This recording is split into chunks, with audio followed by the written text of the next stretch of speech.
players that are working with the access point sector in West Africa as well as in Central Africa.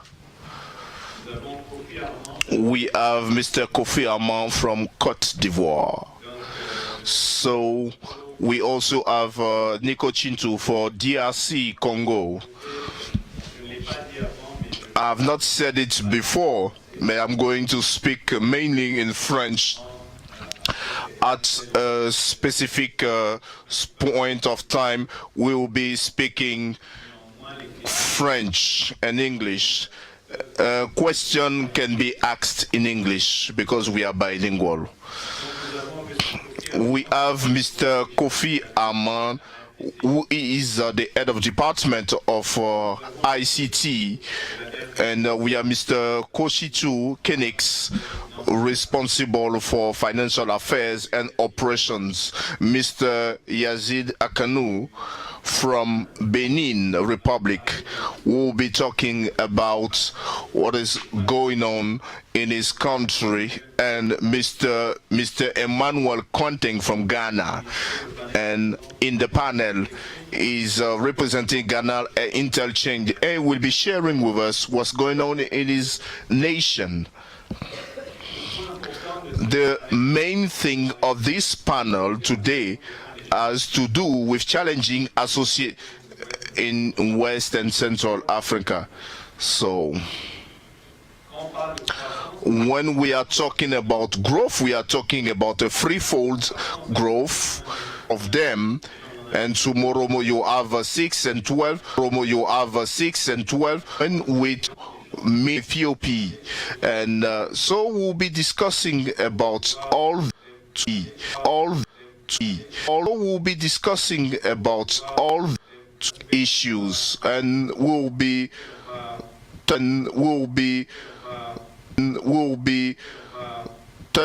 on many issues regarding the business model, the career, and also neutrality on non-neutrality, and to know what are the kind of challenges we facing, and also checking. And at the end, I'll be asked the speakers to summarize and about the change they want to bring about in the ecosystem. First speaker is Mr. Koffi Armand from CIVIX. Please welcome Mr. Koffi Armand, CIVIX. Merci. Thank you.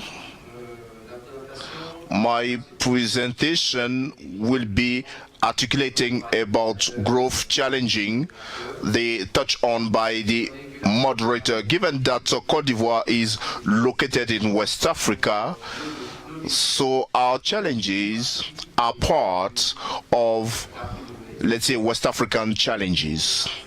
And to focus my development on challenging, I'm going first of all to introduce Côte d'Ivoire and let's say exchange point that is going to articulate on and create the formation when it was set up and the current status, our prospects, and also challenges.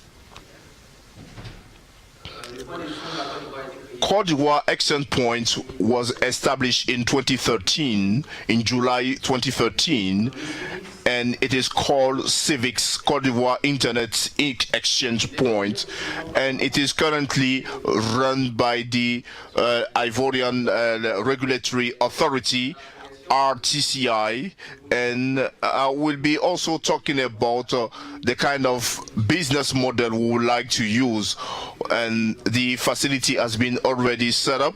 Now there is a need for a business, a strong and robust business model for all the operators to feel comfortable with it. It's been inaugurated by Dr. Amadou, and who was a former managing director of an entity. And you have a few, let's see, image of the inaugural and ceremony, and we have the Mr. Bruno, the Minister of Communication. So this is our profile. We have two POPs, one POP in the premises of MTN and another one in the premises of Orange Côte d'Ivoire. I think that you may be inquisitive to know why we selected these both operators. This is part of the background of the exchange point. Historically, we initiated this project in 2009, which was with one of the operator, and it wasn't successful. When we re-engineered the project and during a workshop that gathered all the stakeholders around the table, there was a need to revamp this project. And as part of the clauses, the point, we suggested that we will go for two POPs, one with NTN, another one with Orange, because these are two international connectivity players, and we believe that this is going to boost the exchange points, knowing that all operators have linkage with them. So this is the reason behind the establishment of two POPs with these internet providers. Today, the average domestic traffic was done on the 31st day of August 2017. We have about 500 gigabytes, and the website being www.CIVIX, and you will see the statistic in real time. I just consulted. It was about 600 to 7 and aggregate gigabytes. So the connected players, you have 8 of them. All the major also stakeholders are connected. You have these appearing on the slides, and we also have some added value services that we have a CCTLD, is a secondary server, which is already at the exchange point. We recently started a project with SCPH, and to have a secondary server, and I believe it's going to be operational shortly. It's already, let's say, commissioned. Now we are just configuring it, and we are developing as well. That's part of things. In terms of prospects, we contemplate. This is the word forward. May I come back to our challenges regarding the development of an exchange point? One of the challenges which is not, let's say, underscored here relates to transits. A while ago, the moderator spoke about the 3 dimension of the exchange points, and I would say rather 2, because when an exchange point is established, most of the time what you are looking after is connecting the players. Once players are connected, there is a need for content at this exchange point. Then thereafter, developed other POPs and exchange points nationwide. But today, the main issue, and to get some content in West African exchange points, is the cost associated with the transit location. When we consider all CDNs, they give us some capacities that they would like to have in terms of transit links, and this is quite, let's say, prevalent in West Africa, namely in Cote d'Ivoire. Aside from this challenge, that we can talk at length. In order for an action point to be developed locally, there is a need for political will to develop a strong and let's say the policy. Then you can establish the infrastructure. There is a political will in this country to come up with a strong digital economy based on facilities. So we were able to set it up. Now, the second thing I would like to talk about has to do with smooth cooperation with all the stakeholders. The stakeholders that are connected with the action point should have a very good and collaborative spirit. When in such spirits, things are made easier. So we do this through communication, free one-to-one meetings, in order to motivate them and maintain, let's say, a trust climate. One of the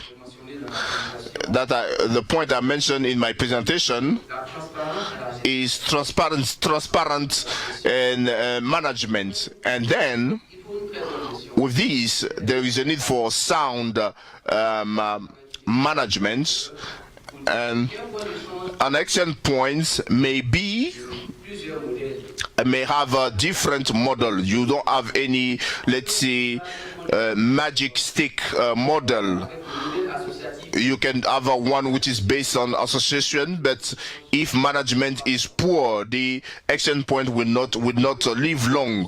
So in order for an action point to become developed, there is a need for sound management. So we at CIVIX are currently working on the Charter of Operations, and the establishment of that charter is of all stakeholders. So we try to validate this chart and taking into account all actions, and for us to have the CCTLD and the PCH project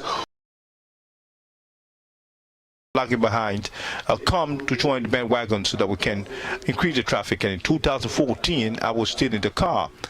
Thanks to FPIF, I personally established contact with our friends from Google, and we discussed together and they set the Google caches, and the action point started to be active, and nobody was paying, so we had some arrears.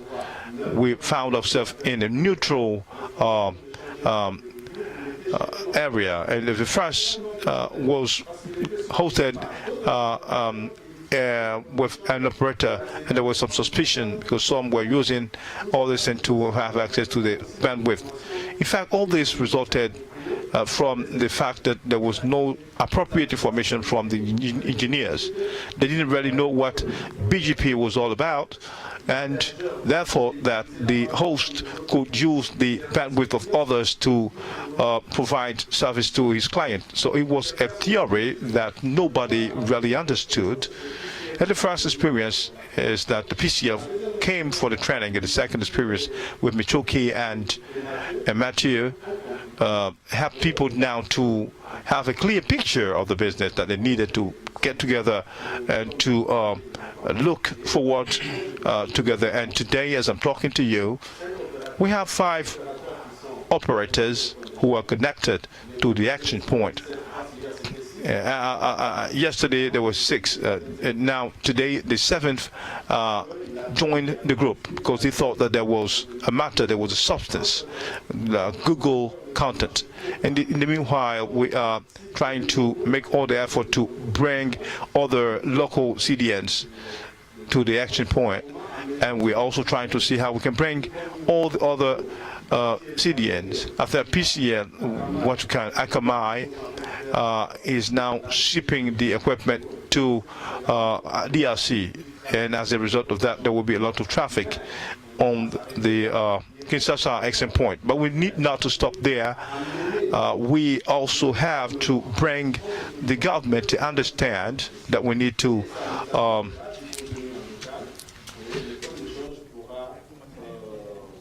computerize the system so that we can grow the business. This is what I wanted to share with you. Now I'm all ears if you have any question. Thank you for your kind attention.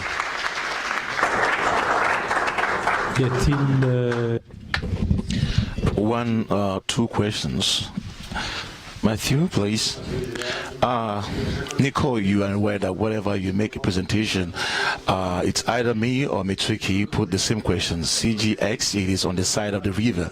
So when are you going to connect Brazza and Kinshasa? Yeah, we'll get there because we cannot make it happen just for the pleasure of doing that. There's a need for us to be sure that the exchange point is stabilized, and when this has happened and become more matured, because as I said earlier on yesterday, people were not paying at the exchange point, but with the traffic, there's a business that has come about, and for 3 months now, people have started to pay, and this will give more resources to the exchange point to take care of itself. And this is when we'll be looking at the region to determine the partners to work with, and the closest one will be that of Brazzaville.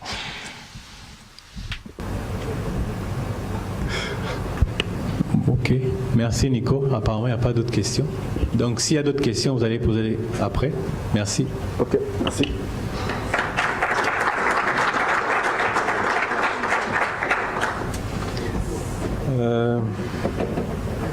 Merci Nico pour ta... Thank you, Nico, for your presentation. If there's any further question, we'll go through this a little bit more. But for the time being, we'll receive Mr. Yazid to discuss the system of Benin. And based on that, he will look at the aspects connecting to the consumers and all the general development in Benin. Merci beaucoup. Thank you. Good afternoon to all of you once again.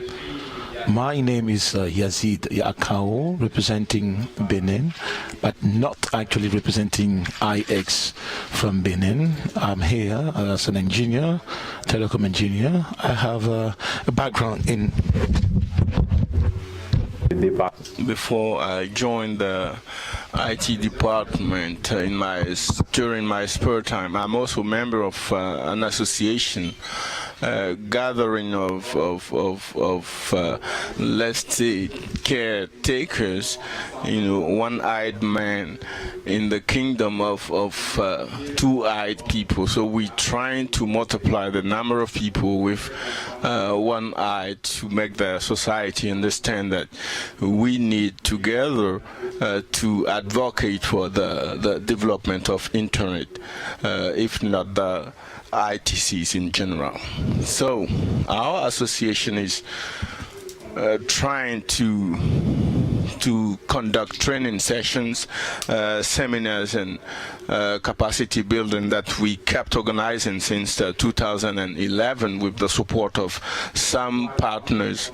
For 3 years now, we have been following up with this initiative with the DNS. So with Igbanet, we're trying to tackle all that has to do with internet and information and technology. This is why I'm attending to this forum.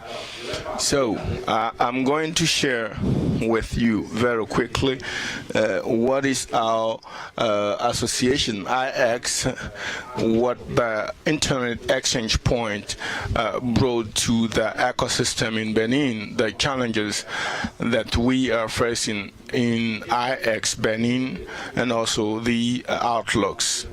Essentially, I'm thinking of the medium term. So quickly, we're going to have summary on Benin and talk about the internet exchange point. So regarding Benin, we are 11 million inhabitants, and we have 4 MNOs in the country which are providing internet connection. 3 MNOs have 4G connections, LTE, and 11 internet service providers were licensed by the regulatory authority, and we in all have 3 million internet users based on the 2016 statistics. So we have a penetration rate of 30%, which is still low, but we are looking forward to seeing a growing number with the development of the mobile devices in the country. We have 2 submarine stations. We had so from the exchange point perspective, IX, which was launched end of 2013 during the Internet Week. So in general, this is the architecture and services of our network. 6 MNOs in addition to the PCH, which enabled us to implement a copy of the DNS route and also some collectors. We also have the Google Cache, which is also embedded in the exchange point. We need to acknowledge that we have a little story behind the exchange point. I'm not going to tell that story. The fact is that today we have 2 sites which are potential exchange point sites, but the POP which is actually operational is the Benin Telecom exchange point, which is located, within Benin Telecom. So what did that exchange point brought to Benin in terms of benefits? We tried, basically it was a test that we conducted. We tried to position ourselves in a certain number of networks throughout the country and try to have access to resources, internet resources, a resource which is located in the country, and another very patronized resource enabling passport issuance, which is abroad regardless to the location. So we quickly observed that when we are in a network which is connected to the exchange point, the latency is far better than when we are located to a network, into a network which is not connected to the exchange point. And these are elements which will give the users to understand the benefits of the exchange point beyond what we could explain to him. And these are things that the user can test and understand. So Google Cache also enabled us to improve the quality, the experience of the user in that regard, and also especially for YouTube. So everybody in Benin is saying that YouTube is interesting, interactive, and some MNOs are taking advantage of that to make some products available to the users. So this is the result of the basic test that we conducted So there we have 4 lines, and the lower, that is the blue line, which is the displaying the variation of the latency for a given user, which is connected in a network which is also connected to the exchange point, trying to have access to a resource which is located or hosted, in another network connected to the exchange point, and there the latency is the best, from 2 to 10 milliseconds based on the range within the network. And the second line is representing a user connected to the exchange point trying to have access to another resource which is outside the country, and the latency is from 120 to 350.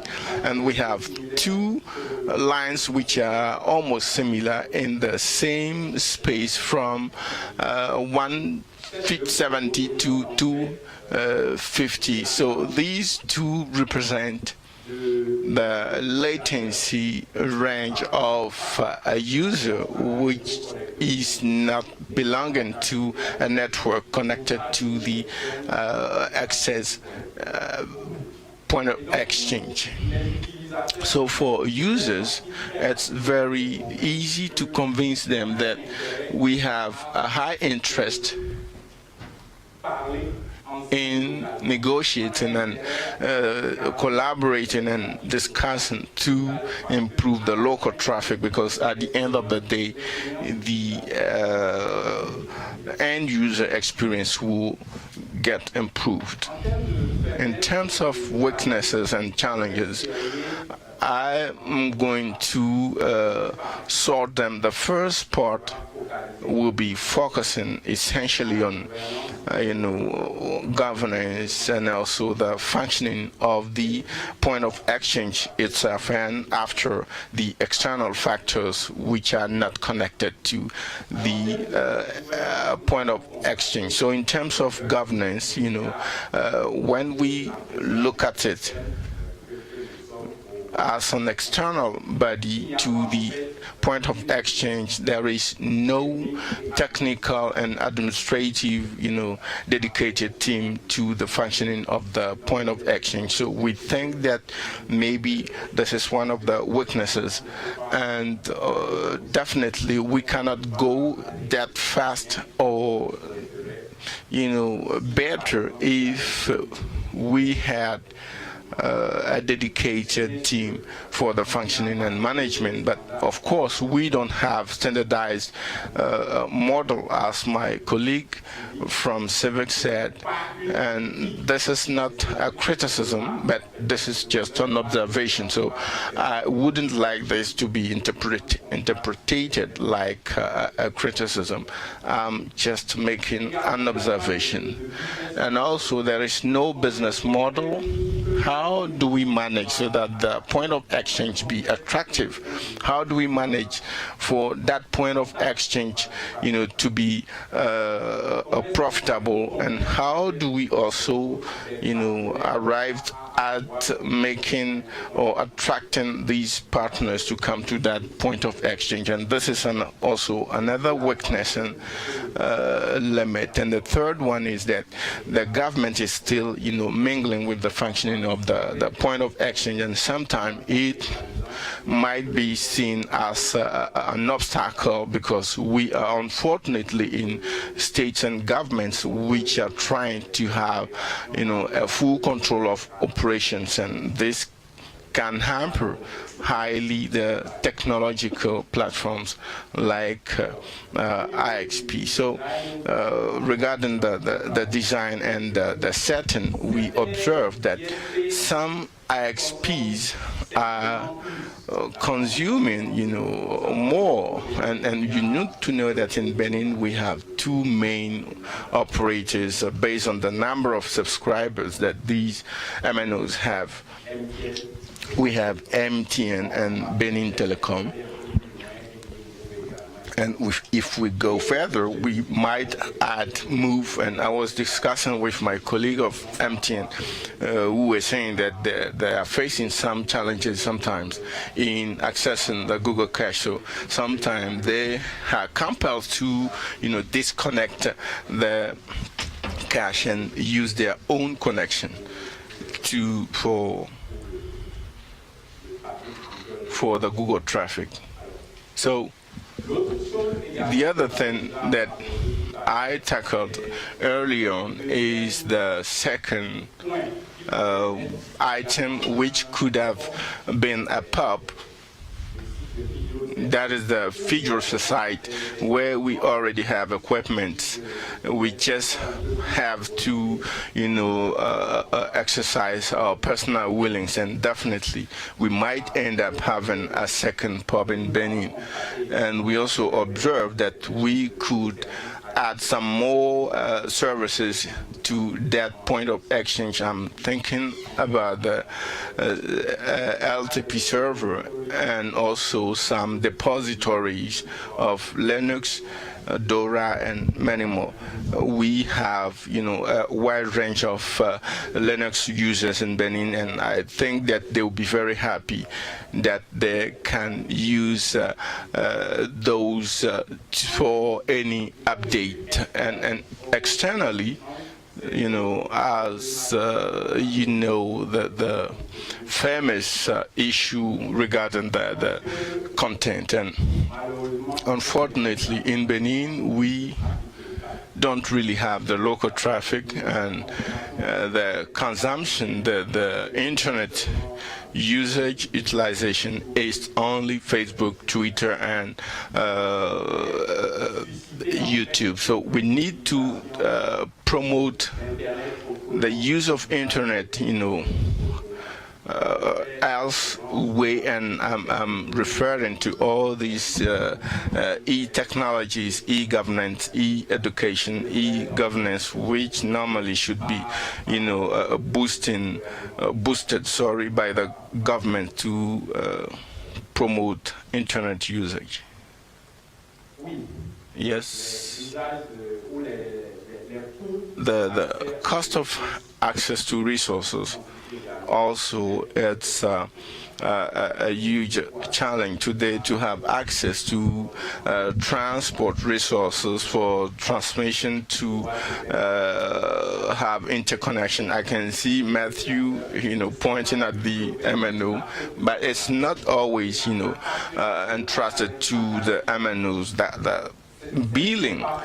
It's sometimes the fault of the government and sometimes the regulator, and we need to advocate, to really advocate for them to understand that we all have high interest to have attractive pricing to boost the development of technologies.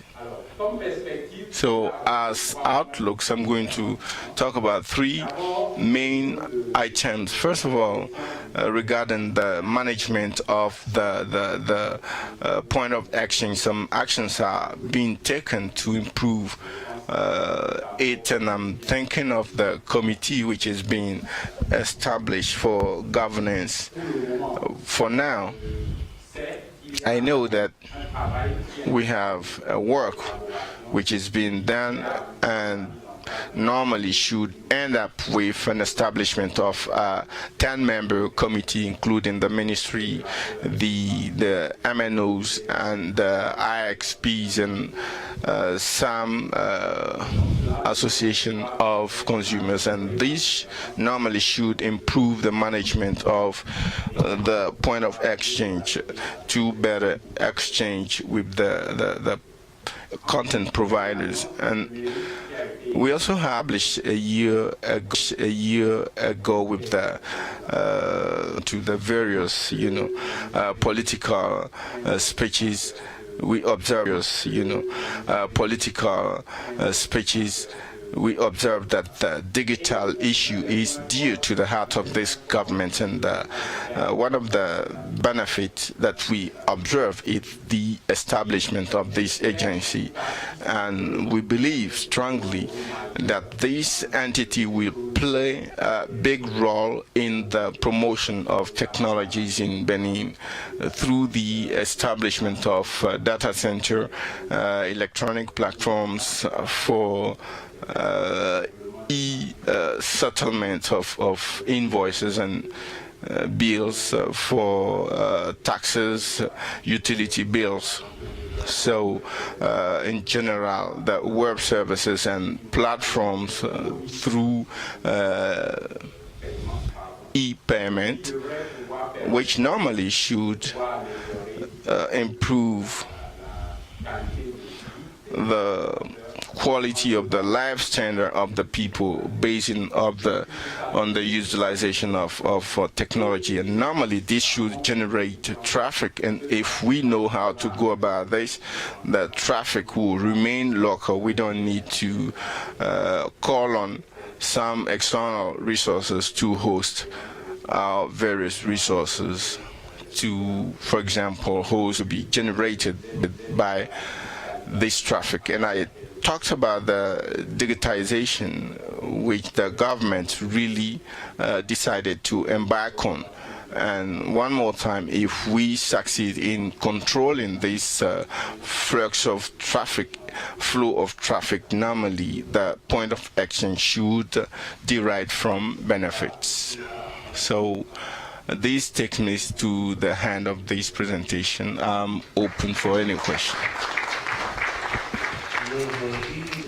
So one or two questions quickly, if any. Yes.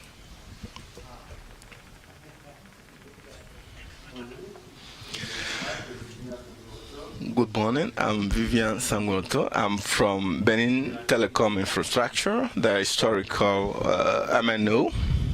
I'm also member of the technical committee of Internet Point of Exchange.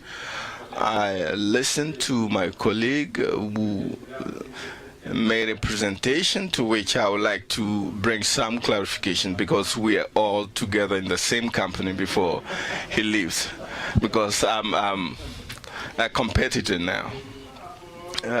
With regard to governance, he was talking about the technical team which was not dedicated. I'm not sure that we can, assert that there is no technical team for this point of exchange, because we said we're going to set up an association and 2 staff were appointed, be them, on duty with any MNO, because no MNO is going to found this at the point of exchange level. If Benin Telecom is bearing or any cost since 2013, we have these networks, ETEL, Canal Bus, a new camera, Move. Nobody's willing to spend. But when we start negotiating, they all agree that we should do this. But taken individually, they're not willing to really found this point of exchange. So Benin Telecom is the only one really willing. That was a clarification I wanted to make, because I'm in charge of I'm active at the point of exchange level. We plan to insert the ministry, because it was the ministry which supported this project until its implementation or the supply of the new equipment. So we preferred to include the ministry, because it's better to have, the troublesome guy close to you than, a remote. So we decided to have the government, near us, so that when the government changed, we will have no problem. the figure set site that you talked about for the new architecture that we planned, we had two sites. We have a main one, at the central level, this data submarine cable, and we have another one which is hosted by Benin Telecom. So all the MNOs are included in Benin Telecom, but for them to forward their traffic, it will go through Benin Telecom. So we really need to have an established team. We truly have the cables, but the issue is that we all need to repatriate our data. So this is what I wanted to bring in as clarification. Merci Vivien. Merci Vivien. On a deux interventions. Je vais répondre. Yeah, right away I think I'm going to reply to this. Thank you, Vivien. When I talking about dedicated team, I mean a team which is only dedicated to the management of the point of exchange. I know that we have a team which is really eager to work within Benin Telecom, and that team, in addition to its routine task, the management of the point of exchange, and sometimes it might come times where they have to set priorities in performing their tasks when your daily main activities are taking your time, because you have technical issues, and also on the other side technical issues for the point of exchange, and there will be a conflict. That was what I meant when I said that there is no dedicated team. Of course we have teams working at the level of the point of exchange, but it would have been better for us to have fully dedicated team, and this is one aspect I wanted to highlight. The second point was relating, can you refresh my mind? It was regarding the ministry. Yeah, the ministry, as I said earlier on, it's a story I'm not going to come back to, but of course, and it's also part of the weaknesses I mentioned. When there is a problem where we need to fund, because we don't have any economic model, we don't know who is doing what, there is no task distribution, it's very difficult for a player to say that, let's see, we have a hard drive which is damaged, so we need to fund the replacement, and right away maybe each of us will question himself, saying what is the interest behind it, whereas a clear definition of the task and responsibilities through a matrix would have been, solving out the problem with a clear matrix. I know we have such economic models, and one more time, the Benin model, it's a choice that was made, but we need to address our weaknesses, especially pertaining to this choice. And I know we have other governance models which will give us to solve this weakness, which is indeed an obstacle, not giving us to move forward. Regarding the last item, as I said, that we have equipment which are, within Fidrose, and I believe with a little will, this center can be activated and operational. I think at the back we have one or two interventions, because we still have one presentation to come. Microphone, please. Venir après. On a une question. Okay, you'll be given the floor after, okay? Well, let's take the question first. My name is Olivier from the Togo Internet ecosystem, and I'm partaking this forum as a non-conventional stakeholder from the ICANN community, and I'm currently serving as a secretary of the executive board. So we are from the non-profits structure. So his presentation actually captures my intention, particularly as it's related to the latency when a network is connected to an exchange point and when it is another is not. So I just want to find out whether in Benin we still have IXPs which are yet to be connected to the exchange point, because I can see that the exchange point was established prior to the establishment of the association of those people participating in it. And it sounds like in Togo we are the last to bring about such a thing, and we had to take initiative to have the community before its establishment, as far as I'm understanding it.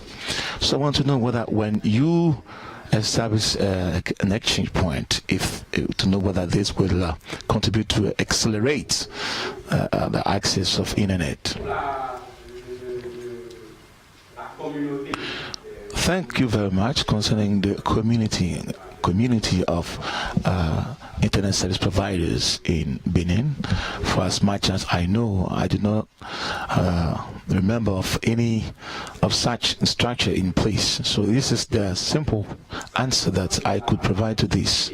Concerning the fast traffic or the improvement of the latency, the exchange point actually contributes to improving the quality of the use when, of course, when the person requesting for the service as well as the one who is providing it are both participating in the exchange point. If failure to this, there will be a problem somewhere. If they are both not participating in it, then we will fall back on the classical or traditional case we've been dismissing for a while now, which led us to the establishment of the exchange point. So this is the response or clarification I could provide to this question.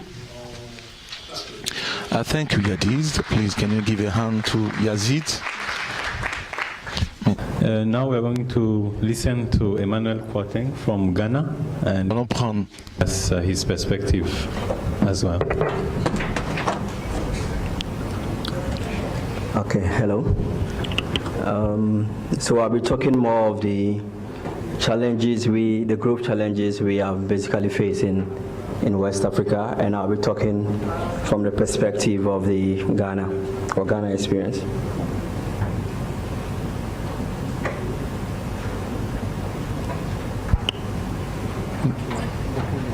Excuse me. Technical team, can you help us? Which one? The green one? This one? Yes. Okay. Good. Okay, so basically, just a little snapshot of the Ghana Internet Exchange Point. The Ghana Internet Exchange Point was launched somewhere in October 2005. Before then, we had what we call the Accra Internet Exchange Point, which was started somewhere in 2003 in the incumbent's premises. It worked well for us until 2005, when we had this sort of neutral grounds of exchange point, and then we started from there. So Ghana Internet Exchange Point, we started with 7 peers. We currently are about 20 peers with 2 CDNs. Our memberships cut across MNOs, ISPs, educational institutions, government institutions. It's managed by the Ghana Internet Exchange Association, and which was set up by the Ghana Internet Service Providers Association. Currently, we have 2 POPs in 2 different commercial data centers, all located in Accra. We have a 10 gig connection between these 2 POPs.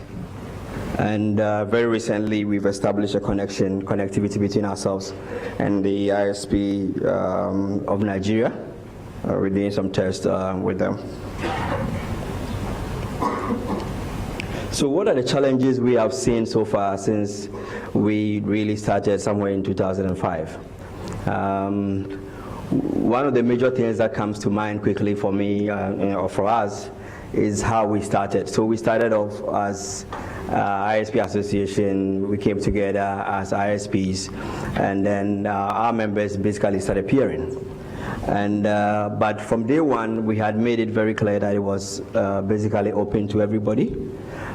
So we've seen that as we've grown along the line, and I've given you the list of people who have come in, we see that the idea of being an ISP is no more, what has never been a requirement to be part of the exchange.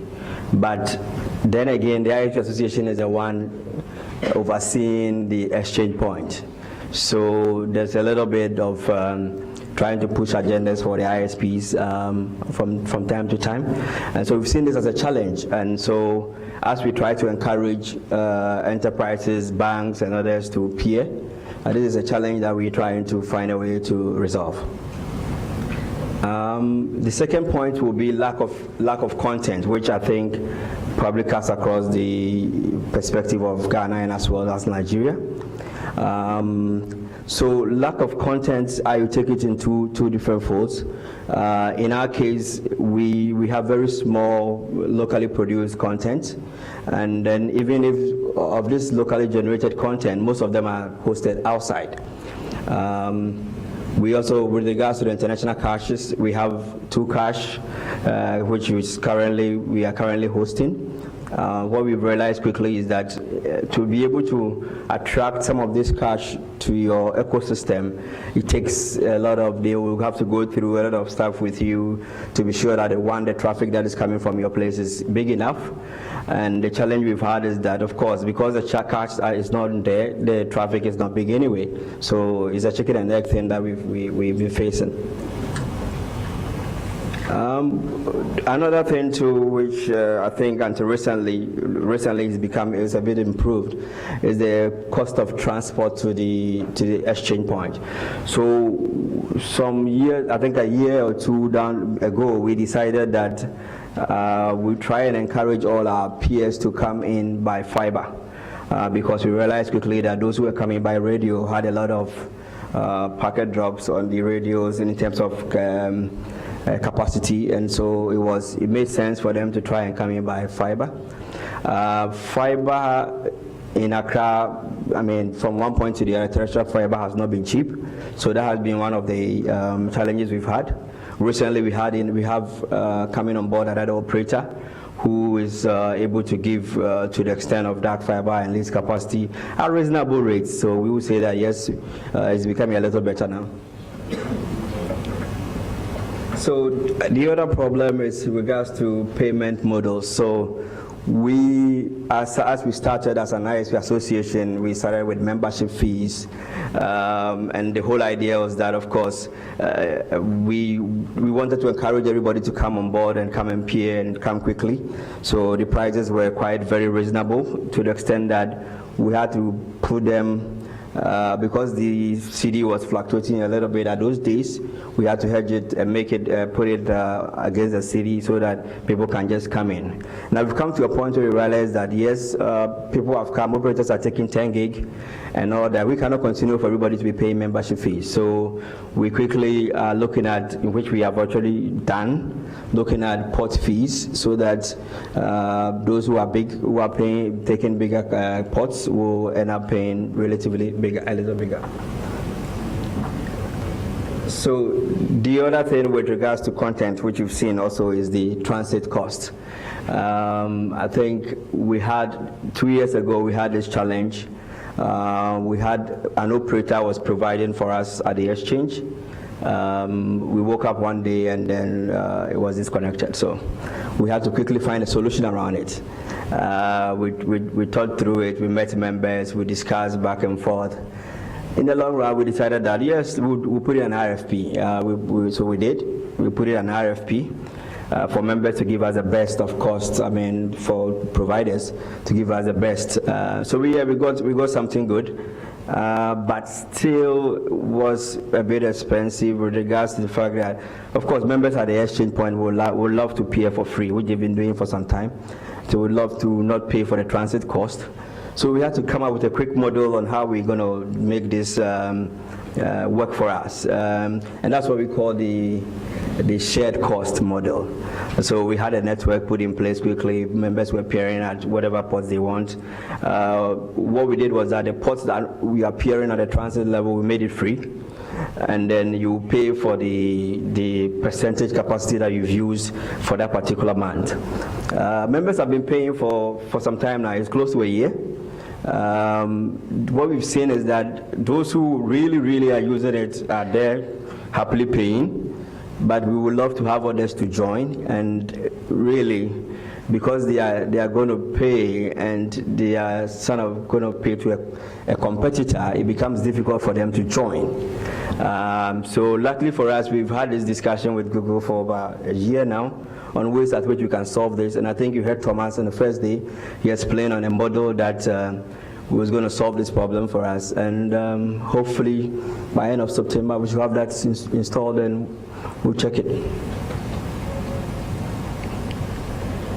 The other ones which are not so much in terms of challenges, so low traffic levels at individual exchange points.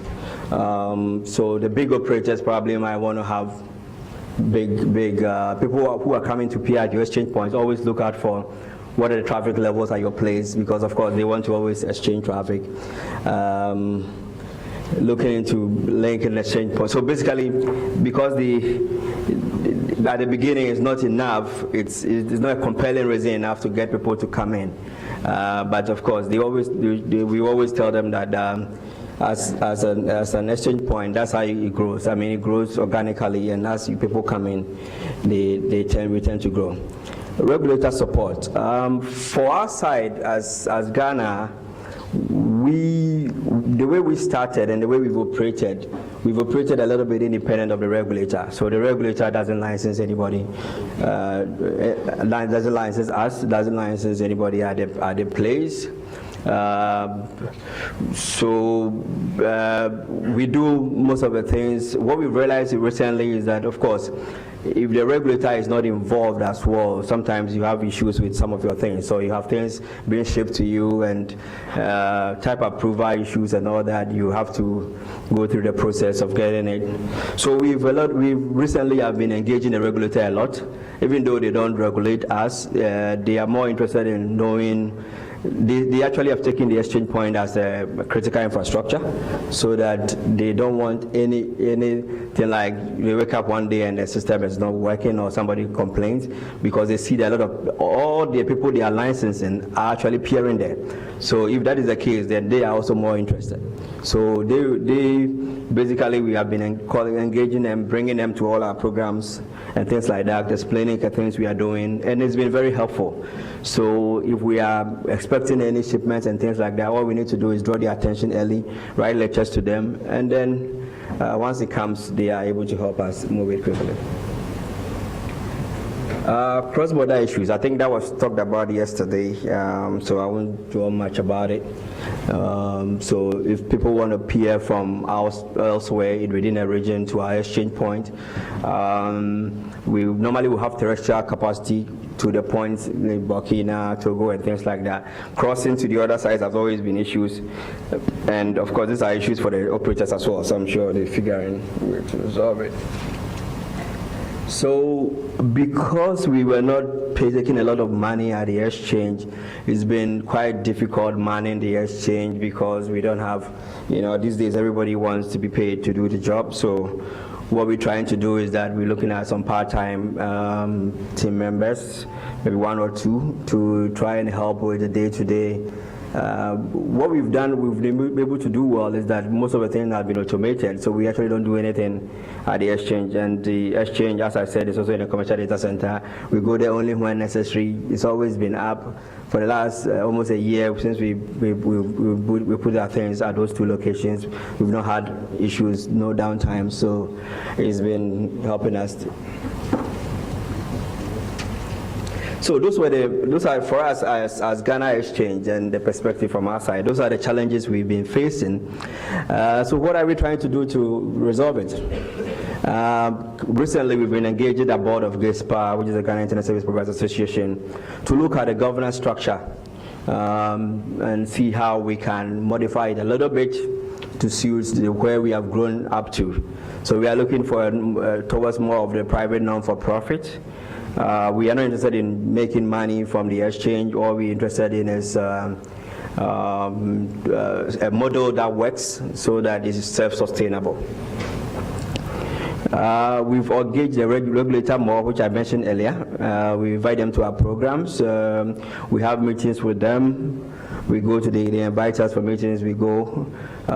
So they don't really look into our things too much, but of course, they want to know what's happening, how the traffic is growing, and things like that. They are more interested. So one other thing that we have as a target for ourselves, for end of this year and towards next year, is to look at how we can improve upon hosting in the country. We feel that, based on other aspects that I've come across some really highly professional hosting companies, and we're looking at something like that to start with.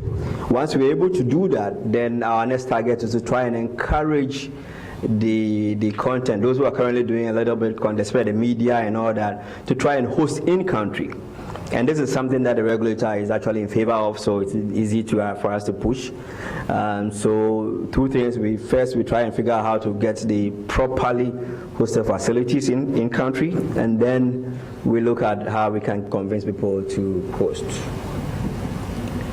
We've also been engaging the regulator on how to cut down some of the costs with regards to terrestrial infrastructure. That we are talking about wholesale, basically talking about how shared models. As I mentioned, in Accra, yes, it's a little bit resolved because of that issue, but across board, then we need to have a little bit more engagement.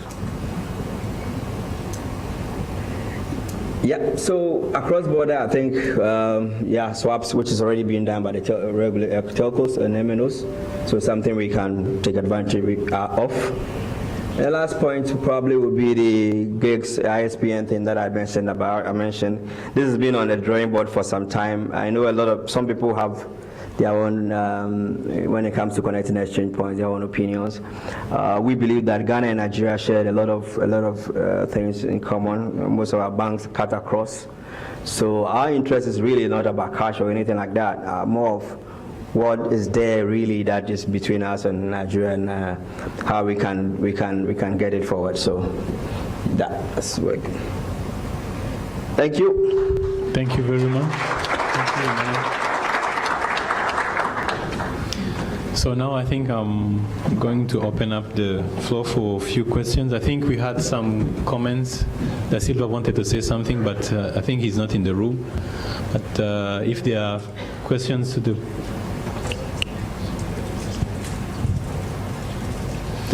Okay, yes, Madame Bougui.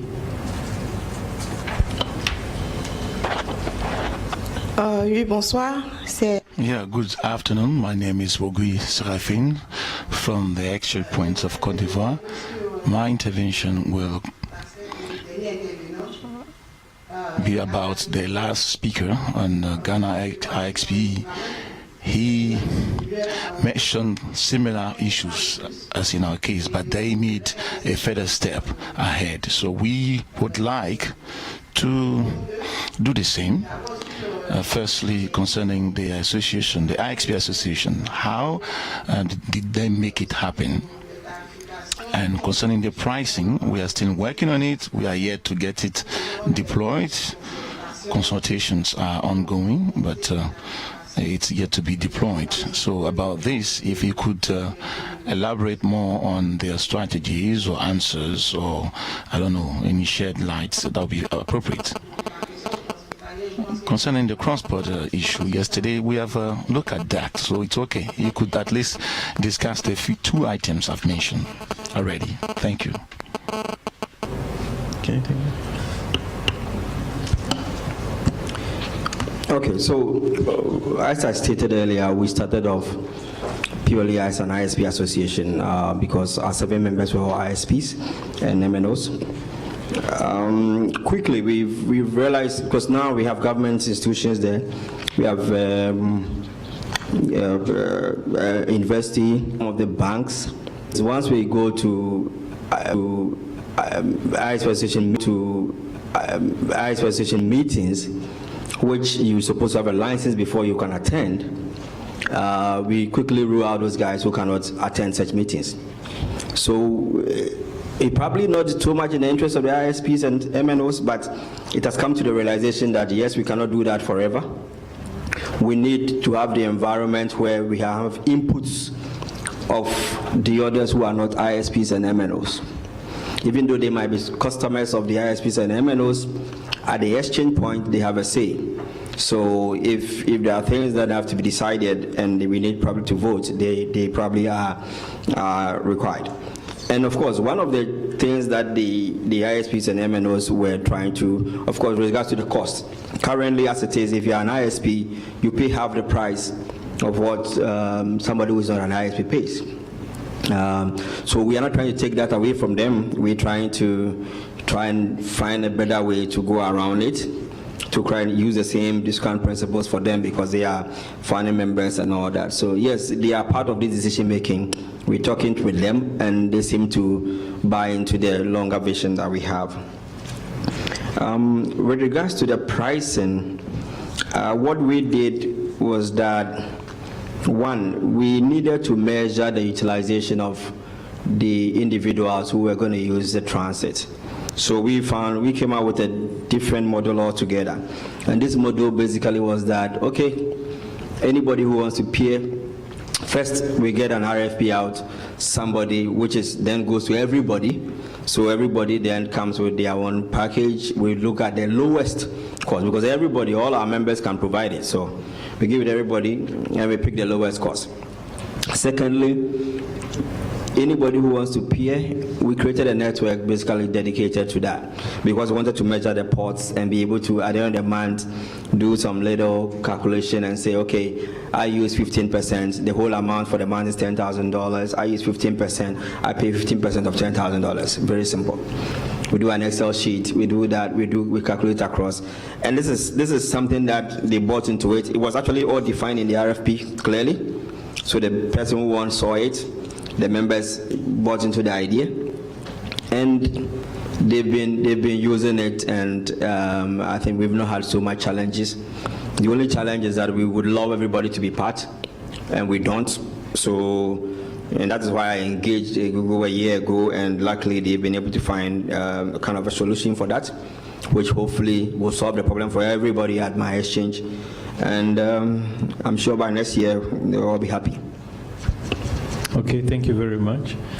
There is a question online from, the question is towards Benin. It's from Nena.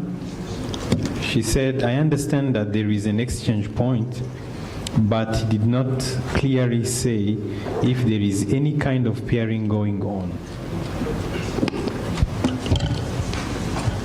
Yes, of course. Yes, of course, there is peering at the exchange point, but the local traffic is so low that we cannot evaluate, actually. the rate of the rate of traffic we are exchanging between one ISP and another. The most traffic which is being carried by the IXP is just the Google Cache traffic, actually. That's why we are saying we need locally to develop the local content. We need to develop some architecture or some resources which will help us to keep the data or to keep the services locally, so that we will clearly notice that, yes, traffic exchange among the ISPs will increase, of course.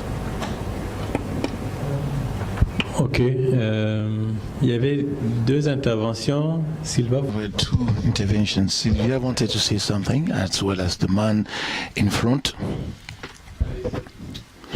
Yeah, you have the floor, please.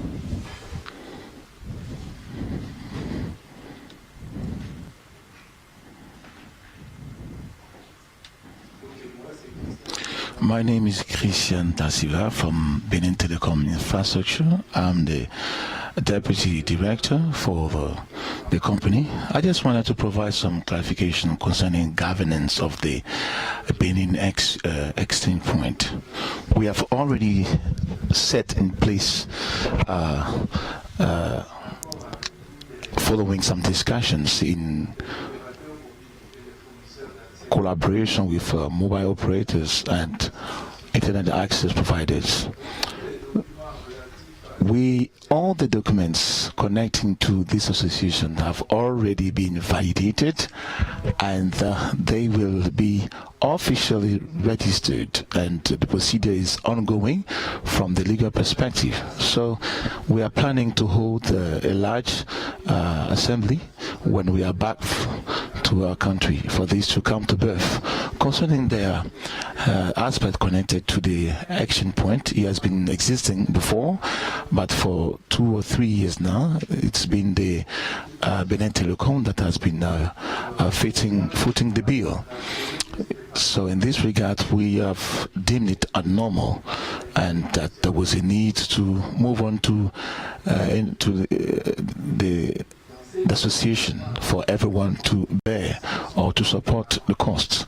So based on that, all the members have accepted to work to provide their broadband or the bandwidth.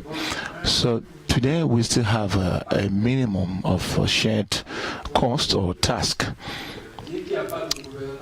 So to talk about lack of governance for the exchange point, it is actually not the truth, because even the MTN representative have come and got this validated along with other members. Now, with regard to so concerning the association, we have a board that has been established, which has to do with the phase 2 of the governance, and the members are now officially known, and they are elected to man or to sit on this board, and this will be fully operational from the legal perspective when we'll be given the rights. And the same is true for the second site, to be deployed very soon, because we no longer want to do things in a simple way, and we have all that it takes for the billing, and we know how to get each user to be billed for this action point. So we are planning to have specifications that will be well distributed, and which will form part of a coherent and reasonable billing system. So these are the aspects I wanted to address in terms of the need to update information. Thank you. There was a person in the front line. Fabrice Fagoli. The question I had to do with the experience sharing. Those who already have in place an action point along with the stakeholders. Because firstly, an exchange point is a place where competitors come to share traffic. So have you ever encountered a case where an IXP with a cache have denied access to others because it is not appropriate for a stakeholder to have a cache and deny access to others? And if this has ever happened, what were the mechanisms or tools used as a way out to this? I would like to indicate that it is not effective to have the same cache at the level of different operators within the same country. Since I'm responsible for the exchange point for Rwanda, I'll try to share my experience. Maybe you can refer to Frank, who is in charge of that of Tanzania. They have similar things. I agree that sometimes it is not effective enough to keep the cash for yourself and fail to share it, because there are benefits that you stand to gain as you share it with others. But the reality is different, because there are operators that are with cash and which prefer to keep it for themselves and using it as a commercial benefit for their own network to increase the users in the network. We have faced such a situation, but I believe this will call for an education process to be developed to bring about a change. And as you said, it is more efficient or profitable when you get it a change. So you can see Frank and for this after discussions. Is there any further question? The last one that is still pending. Maybe the speakers. I would like to have the last stand on a slightly general question. You have already discussed the challenges. Could you, in 2 words, touch on the 2 things that you would like to see be put in place as to help you see the ecosystem to be developed? One thing that I would like to really see in the landscape, and this goes to the organizing committee of AFPIX, I think it would be more beneficial for all of us to make sure that such gatherings, such event, which actually help to address interconnection as well as the benefits connected to peer-in interconnection, to involve consumers associations or organizations who are playing a vital role to get things moving at the national level. Because the day before yesterday, we have come to realize that the issue it was that there was no support at the state level, and this is as a result of the fact that decision makers are not always involved in the process, and they are ignorant of the benefits related to this. And I believe when decision makers talk, people actually accept based on the fears, because they are doubtful, thinking that people are trying to do something to make profit and cause issues for us. I think if they're involved, then consumers won't be coming together against the states, and this should be my contribution in this regard.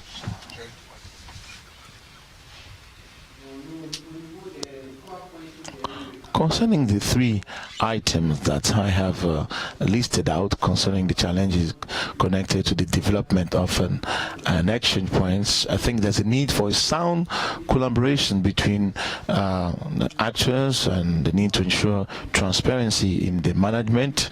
And what we can expect from this is that things should have a long live, and that capacity building is provided for the engineers which are working in those exchange points. And I'm sure if all of this is done, the situation will be improved in Africa, particularly in West Africa. Nico? I'll maybe make a small add concerning regulation and reglementation. In the room, we had AU representatives, and I believe at their level, we have some framework laws that were passed to make sure that and I'm sure in all the countries they have almost ratified this, but there's no follow-up to this in terms of the enforcement. So if AU could take the leading to make sure that those laws are enforced towards creating a conducive environment to the promotion of the digital industry, I'm sure that if this is done, it will be a great contribution to the development of action points. Presentation, I already made some, I'll basically highlight on two of them.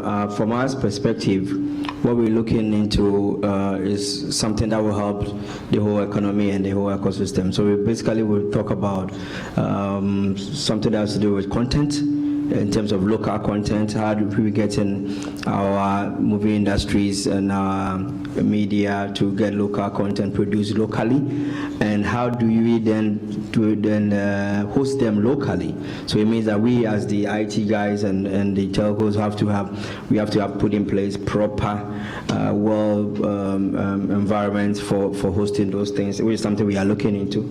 And the other portion, which is relevant to us directly as the exchange, which has to do with the structure, and it's already something that we are engaging on, and hopefully we meet next year, we should be able to say that yes, we've been able to do it, and these are the benefits that has come from that. Thanks. Thank you very much. I think we can have a round of applause for our panelists.